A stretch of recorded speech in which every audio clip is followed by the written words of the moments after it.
ولم يولد ولم يكن له كفوا الله أكبر رحمة الله. اللہ رب کریم کا بپایا کرم اور احسان ہے کہ اس نے ہم لوگوں کو اس مسجد میں قرآن پاک سننے کی توفیق نصیب فرمائی. اور پرسوں سورہ الانفطار پر تراویح ختم ہوئی تھی اور کل جو ہے سورہ المطففین سے سورہ ناس تک، اور اس کے بعد جیسا کہ روایت ہے پہلا رکوع نہیں بلکہ 5 آیات سورہ البقرہ کی مفلحون تک، اولئک هم المفلحون تک ہم نے سنی. یہ ایک روایت ہے کہ مطلب قرآن پاک کو ختم نہیں کیا جاتا، مطلب بلکہ وہ اس کا سلسلہ قائم رہتا ہے سدا. اس لیے ہمارے علماء کرام نے یہ سکھایا کہ آپ الناس پہ ختم نہ کر دیں بلکہ پھر شروع کر دیں تاکہ یہ سلسلہ قائم رہے. تو یہ جو ہے صورتیں 32 صورتیں ہیں جو سورہ مطففین سے سورہ الناس تک ہیں. ایک لحاظ سے دیکھا جائے تو یہ 32 صورتیں، اس میں 28 صورتیں جو ہیں وہ تو مکی ہیں اور 4 صورتیں جو ہیں جمہور مفسرین کے نزدیک مدنی ہیں. البینہ پہلی ان میں سے، اس کے بعد سورہ النصر اور باقی سورہ الفلق اور سورہ الناس. 4 صورتوں کے بارے میں جمہور مفسرین یہ کہتے ہیں کہ یہ مدنی ہے. حالانکہ سب میں اختلاف ہے سوائے النصر کے. النصر جو ہے اذا جاء نصر اللہ بالاتفاق مدنی ہے، اور بالاتفاق حضور نبی اکرم پر پوری کی پوری مکمل سورہ جو نازل ہوئی ہے وہ آخری سورہ ہے. جیسے پہلی مکمل سورہ فاتحہ ہے، ایسی آخری مکمل سورہ اذا جاء نصر اللہ والفتح النصر ہے. یہ یاد رکھیے. حالانکہ کچھ آیات کے بارے میں جو سورہ بقرہ کی آیات ہیں، سورہ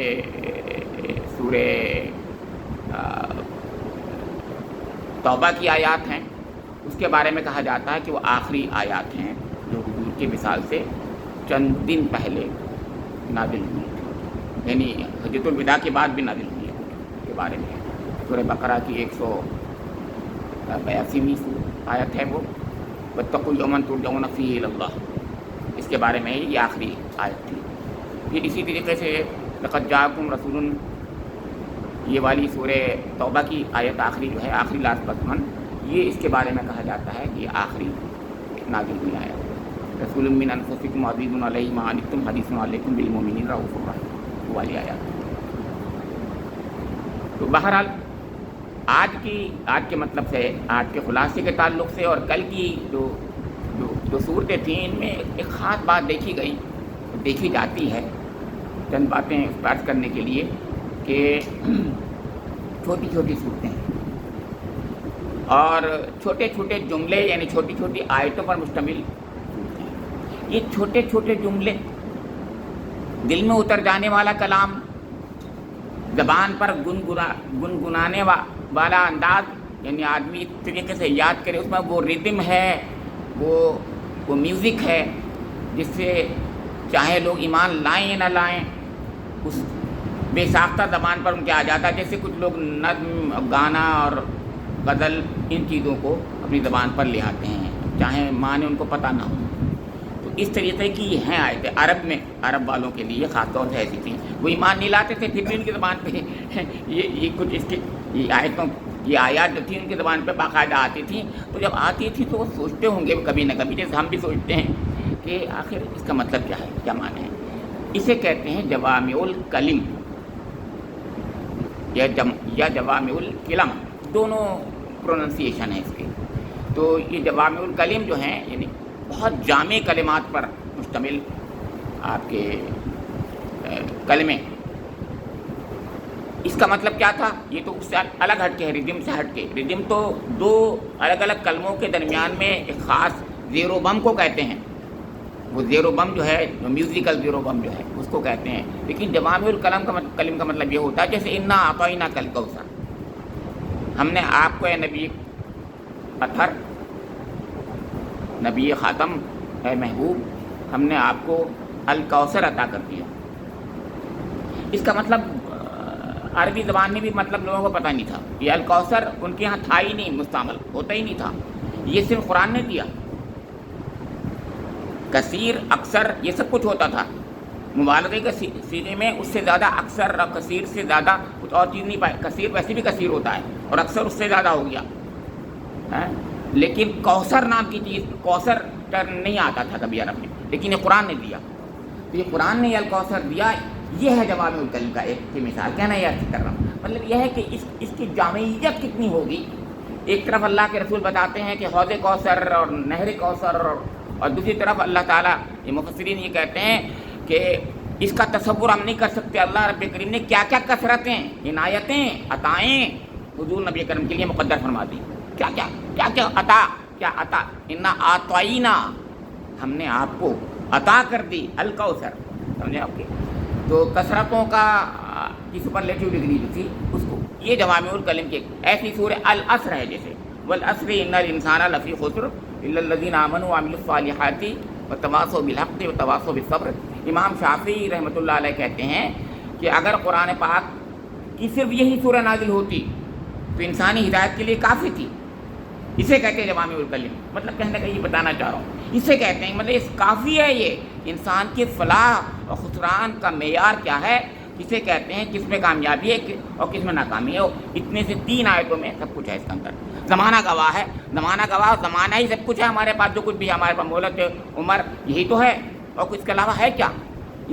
ایک تو ٹائم مینجمنٹ اس کے اندر بہت بڑی چیز بتائی جاتی ہے، ٹائم مینجمنٹ کیا چیز ہوتی ہے، اس کی اہمیت بتائی گئی ہے کہ اپنے وقت کے ہر لمحے کا حساب کرو، خود احتساب کرو، جو لمحہ گزر رہا ہے تمہاری عمر سے گھٹ رہا ہے بہرحال۔ تو والعصر میں قسم جو کھائی گئی ہے وہ اس طرف اشارہ کرتی تھی، اور پھر سارے انسانوں کو بتایا جنہوں نے یہ احتساب نہیں کیا وہ خسارے میں ہو گئے، ایک بات۔ پھر آگے سے جوڑا جنہوں نے احتساب نہیں کیا ان بنیادوں پر، وہ بنیاد یہ ہے کہ ایمان نہیں لائے یا اپنے ایمان کا احتساب نہیں کیا کہ میرا ایمان کہاں ہے، کیسا ہے، کیا چل رہا ہے۔ پھر عمل صالح کے بارے میں اس نے احتساب نہیں کیا، میری زندگی کیسے کٹ رہی ہے۔ پھر جو ہے تواصی بالحق اور تواصی بالصبر کے بارے میں، حق کی تلقین کرنا اور صبر کی تلقین کرنے کے معاملے میں، یہ تمام چیزیں یہ جوامع الکلم ہے۔ لیکن ایک بات اور کروں، یہ جو صورتیں تھیں اس کے اندر ایک تیسری بات بھی نظر آ رہی ہے ہمیں۔ وہ تیسری بات یہ ہے کہ ہم نے اب تک وہ بات نہیں بتائی جاتا، ہم نے یہ بتایا عقائد ثلاثہ کی بہت اہمیت ہے، بے شک بہت اہمیت ہے، یعنی انسان کے عقائد جب تک درست نہیں ہوں گے وہ کام نہیں ہوگا۔ لیکن انسانی زندگی جب اس کا ایک نظم ہوتا ہے، جب گزرتی ہے تو ایک نظم ہوتا ہے، وہ انسانوں سے انسانوں کا انٹریکشن چاہتا ہے، ہوتا ہی انٹریکشن ہے اس کے اندر، بغیر انٹریکشن کے انسان جی نہیں سکتا۔ وہ محتاج ہے دوسرے ساتھیوں کا، فیلو بینگ کا، اس سے اس کا کام بنتا ہے، ان کا اس سے کام بنتا ہے، سب مل کر کے ایک کل کی طرف حیثیت میں جاتے ہیں۔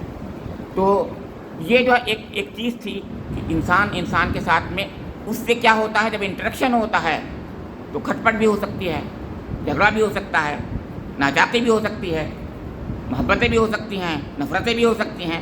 اب یہ نفرتیں، محبتیں، ناچاقی، فلاں کو نظم کے ساتھ جوڑ دینا اور کوئی ایسا اصول دے دینا جس کی بنیاد پر انسان جو ہے وہ امن و سکون سے جیے، اس کا نام اقدار ہے، ویلیو ہے۔ اس کے لیے ویلیو سسٹم ہر زمانے میں انسانوں نے کیا ڈیولپ، یا یوں کہیے گا کہ اس کے پاس ویلیو سسٹم، اس کی دل کی آواز ہے کہ ویلیو سسٹم ہونا چاہیے، اقدار ہونی چاہیے، کچھ قدریں ہونی چاہیے، کچھ چیزوں کی ویلیو ہونی چاہیے جس کے بنیاد پر وہ زندگی گزارے۔ اللہ تعالیٰ نے اب ایک وہ ہے جو انسان بناتا ہے کچھ ویلیو، تو ظاہر ہے انسان جب بناتا ہے تو اس میں نقص ہوتا ہے، کمزوری ہوتی ہے، وہ تجربہ کرتا ہوتا ہے، کیونکہ تجربے میں کچھ ٹھوکر کھاتا ہے، پھر گر جاتا ہے، تھیسس اینٹی تھیسس، پھر سنتھیسس، پھر تھیسس اینٹی تھیسس، پھر یہ گل کا فلسفہ ہے۔ لیکن اسی طریقے سے وہ تھیسس اینٹی تھیسس سنتھیسس میں ہی، وہ سنتھیسس سے کبھی اس کا مطلب یہ نہیں ہوتا پرفیکٹ ہو جاتا ہے، پھر وہ اس کے بعد پھر تھیسس شروع ہو جاتی ہے، پھر اینٹی تھیسس ہو جاتی ہے۔ مطلب کہنے کا یہ ہے کہ وہ نظام جو پرفیکٹ ہو وہ اس کا رب ہی دے سکتا ہے۔ تو یہاں پر وہ چیز جو بتائی گئی ہے جسے ہیومن ویلیو سسٹم کہتے ہیں، ویلیو سسٹم اللہ تعالیٰ دیتا ہے یہاں پر. ان صورتوں میں بہت چھوٹے سے انداز میں ویلیو سسٹم دیتا ہے. جیسے فَلَقْتَحَمَ الْعَقَبَةَ وَمَا أَدْرَاكَ مَا الْعَقَبَةُ فَكُّ رَقَبَةٍ أَوْ إِطْعَامٌ فِي يَوْمٍ ذِي مَسْغَبَةٍ يَتِيمًا ذَا مَقْرَبَةٍ أَوْ مِسْكِينًا ذَا مَتْرَبَةٍ ثُمَّ كَانَ مِنَ الَّذِينَ آمَنُوا وَتَوَاصَوْا بِالصَّبْرِ وَتَوَاصَوْا بِالْمَرْحَمَةِ أُولَٰئِكَ أَصْحَابُ الْمَيْمَنَةِ وَالَّذِينَ كَفَرُوا بِآيَاتِنَا هُمْ أَصْحَابُ الْمَشْأَمَةِ. سورہ بلد کی آیتیں میں نے پیش کر دی. وہ اس دشوار گزار گھاٹی پر نہیں چڑھا، تم کیا جانو وہ دشوار گزار گھاٹی کیا ہے. فک رقبہ، گردن کو چھڑا دینا. ایک اپنے قریبی اور خاک نشین مسکین کو، اپنے ایک یتیم کو، قریبی یتیم کو اور خاک نشین مسکین کو یعنی اٹھا دینا اور ان کو کھانا کھلا دینا. یہ ہے مطلب کیا مطلب ہوا، یہ ویلیو سسٹم بتایا کہ یہ ہے ویلیو، اس پہ چلو گے تب سب انسان بنو گے تم. یہ ہے. پھر کہا یہ بھی کافی نہیں ہے، تم مکانہ من الذین آمنوا وتواصوا بالصبر وتواصوا بالمرحمہ. پھر وہ ایمان بھی لائے اور پھر صبر کی تلقین کرے اور مرحمہ کی تلقین کرے، آپس میں ایک دوسرے کے ساتھ رحم و کرم کی یعنی رحم دلی کی. بھائی اس کے کام آؤ، رحم کرو کے ساتھ میں خدمت کرو.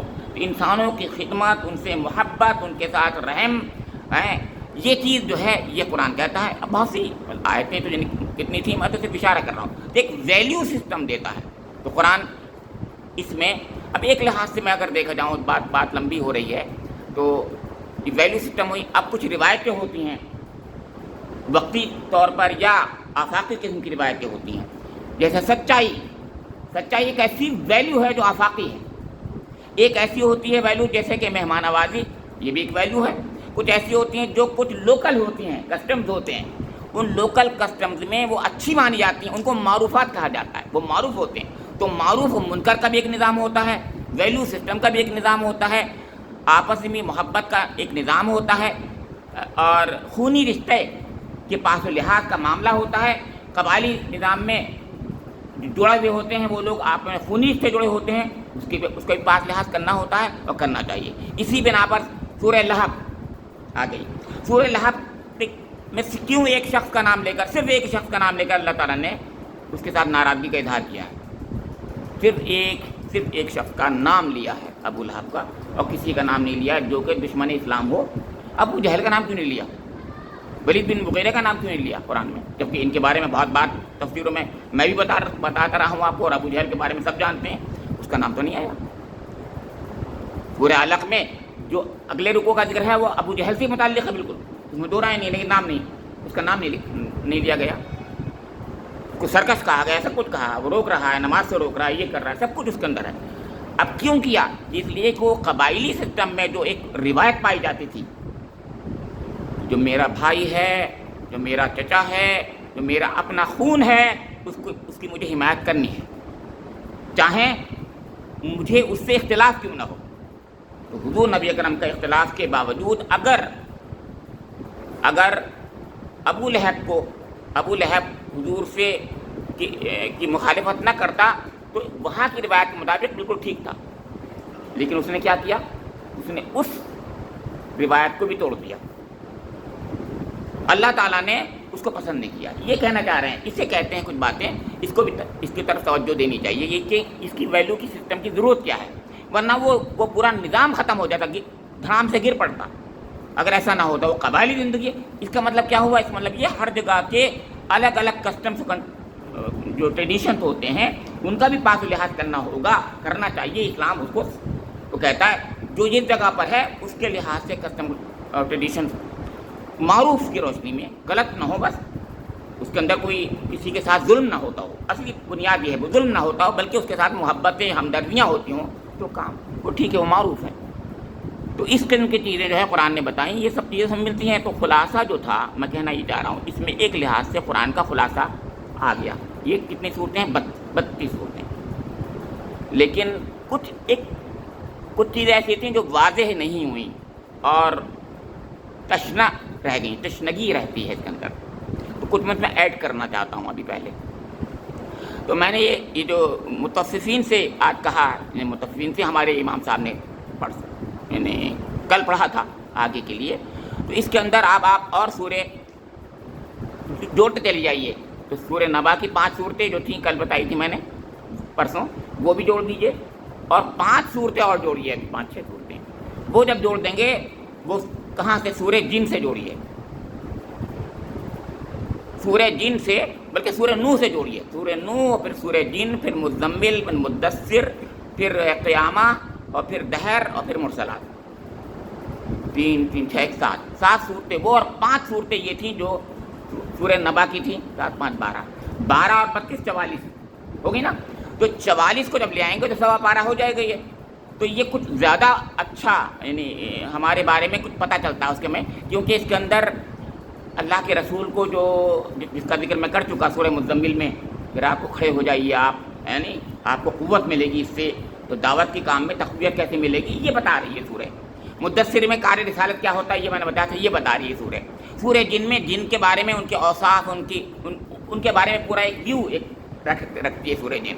سورہ نوح کے بارے میں حضرت نوح علیہ السلام نے جو دعوت تحریک کو چلائی، جس طریقے سے محنت شاقہ کی 950 سال تک، اس کا ذکر کیا جا رہا ہے. تو یہ 44 صورتوں کا ایک اب پیکج بنا. یہ 44 صورتوں کا جب پیکج بنتا ہے تو میرا یعنی ہمارے بارے میں ہمیں اللہ تعالیٰ جو کچھ بھی ویلیو سسٹم دیتا تھا، جو روایتوں کا پاس و لحاظ کرنا سکھاتا تھا، جو انسانوں کی خدمت کرنا سکھاتا تھا، جو اللہ سے تعلق قائم کرانے کی بات کرتا تھا، جو حضور کے ساتھ میں خاص تعلق کو بتاتا تھا اور حضور کا مقام بتاتا تھا، جیسے سورہ والضحیٰ، سورہ الم نشرح، سورہ کوثر میں بیان کیا گیا. تو یہ تمام چیزیں اس کے اندر آتی ہیں، لیکن ایک کمی رہ جاتی. میں اس لیے کمی نہیں کہہ رہا ہوں کہ اس میں کمی رہ گئی. انسان کی انفرادی زندگی کا تو پورا نقشہ پتہ چل گیا، اس کے اندر سب کچھ پتہ چل گیا. ان 44 صورتوں میں سب کچھ پتہ چل جاتا ہے. لیکن انسانی زندگی تو اجتماعی بھی ہے، اس میں سیاست بھی ہوتی ہے، حکومت بھی ہوتی ہے. اسلام کیا حکومت، حضور نبی اکرم نے حکومت نہیں کی کیا؟ معاشرت کے معاملات نہیں ہوتے کیا؟ قانون نہیں ہوتا کیا کسی کا؟ جب اجتماعیت ہوتی ہے تو قانون بھی ہوتا ہے. اب یہ اجتماعی زندگی کے مسائل رہ گئے ذرا. اب پورا ہول بنانے کے لیے میں خلاصے کی بات کر رہا ہوں. خلاصہ تو انفرادی زندگی کا سارا خلاصہ ان میں 44 صورتوں میں آ گیا، لیکن اجتماعیت کا ایک نقشہ رہ گیا. خاص طور سے قانون کیا ہے اللہ تعالیٰ کا، کس طریقے سے قانون پر گرفت ہونی چاہیے، اور کیا قانون اللہ کی طرف سے اس میں حکم دیتا ہے. تو بہت سوچا میں نے، 3 دن سے یہی سوچا ہے تو اس میں کون سی سورہ ایڈ کریں، اس لیے کہ میں سورہ حجرات کو جوڑ چکا ہوں. اس سے پہلے میں نے آپ کے سامنے سورہ مصبحات، وہ بھی مدنی ہیں سب، ان کے بارے میں بتا چکا ہوں. وہ مدنی صورتیں ہیں سب، یاد رکھیے گا. ان کا ایک الگ آسپیکٹ ہے. لیکن اب ایک آسپیکٹ جو رہ گیا ہے، یعنی اجتماعی زندگی میں سیاست، معاشرت، قانون، اس کے بارے میں ایک سورہ ہونی چاہیے تھی، وہ سورہ النور. تو سورہ النور کو جوڑیں گے تو اجتماعی زندگی کے وہ نقشہ بھی آ جاتا ہے جو اللہ تعالیٰ جس کے مطابق انسانی سماج کو قائم کرنا چاہتا ہے. اب ایک سورہ اس میں اور ایڈ کر لیجئے. وہ ایڈ کرنے سے ایک خلاصہ قرآن کا، کرکس قرآن کا، جوہر قرآن کا، اوور آل ویو قرآن کا آ جاتا ہے اس پورے کے پورے ایک پیکج میں. 44 صورتیں یہ، ایک سورہ النور، ایک رہ گئی. وہ آپ ایک کیوں کہہ رہے ہیں؟ وہ ہے سورہ فاتحہ. کیونکہ سورہ فاتحہ رب سے تعلق جوڑنے کا بہترین راستہ سکھاتی ہے، اور وہ مانگنے کا راستہ سکھاتی ہے. وہ بندہ کسے کہتے ہیں، بندہ ہونے کا کانسیپٹ کلیئر کر دیتی ہے. بندہ اسے کہتے ہیں کہ مانگنے والا، اور مانگنے کا سلیقہ سکھانے والی سورہ فاتحہ. ام القرآن بھی ہے اس کو کہا ہے. قرآن کی اس میں نے بتایا تھا کہ 7 نام ہیں، اس سے پہلے دن ہی بتا دیا تھا میں نے. تو ام القرآن ہے یہ. تو اب اس میں نے کتنی صورتیں بتا دی آپ کو؟ 44 صورتیں تو یہ ہیں جو آپ کی 29ویں پارے سے یہاں تک تھیں آخر تک. 44 صورتیں. 71 یہ جو ہے 71ویں سورہ ہے، سورہ نوح 71ویں سورہ ہے. 71 سے 114 یہ 44 ہو جاتے ہیں، پلس ایک سورہ نور اور ایک سورہ الفاتحہ. اب اس پورے پیکج کو آپ لے لیجئے گا تو اب میرے یہ 3 پیکج جو میں نے آپ کے سامنے رکھے ہیں، ان تینوں پیکجز کو لے کر کے ایک وقت کبھی آپ کو ملے، صرف 4 پاروں، کتنے پارے ہو گئی ہے؟ 2.25 سوا 2.5 اور 2 یہ 2 پارے ہوتے ہیں، یہ ملا کر کے یاد رکھیے گا۔ آج کا جو پیکج ہے 2 پاروں کا ہے۔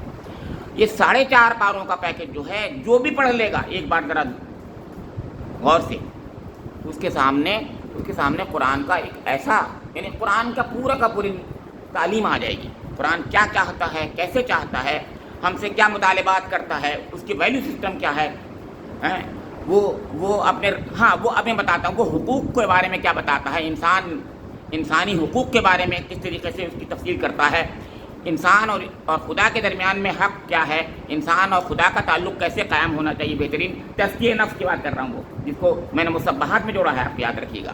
تو انسان کا خدا سے تعلق بہترین کیسے قائم ہو سکتا ہے، انسان اور قرآن کا تعارف اور اس کے معجزہ ہونے کا پہلو اس میں بتایا تھا میں نے آپ کو، جو کہ آپ کے 7 صورتیں تھیں۔ پہلی سورہ الحجرات تھی، الحجرات کے بعد پھر باقی 7 صورتیں ہیں مکی، اور پھر الحدید ہے، وہ دوسرا پیکج دیا تھا میں نے آپ کو بتایا، یاد ہوگا۔ 7 اور 2 9 وہ ہیں۔ تو وہ سب کی سب کیا تھیں؟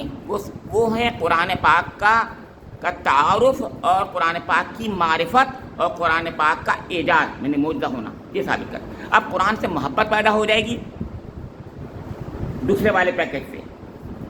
پہلے والے پیکج سے نہیں، مطلب وہ ایک پیکج یہ والا ہے سورہ فاتحہ جو میں شروع کرتا ہوں، اس کو شروع یہیں سے کرنا ہے۔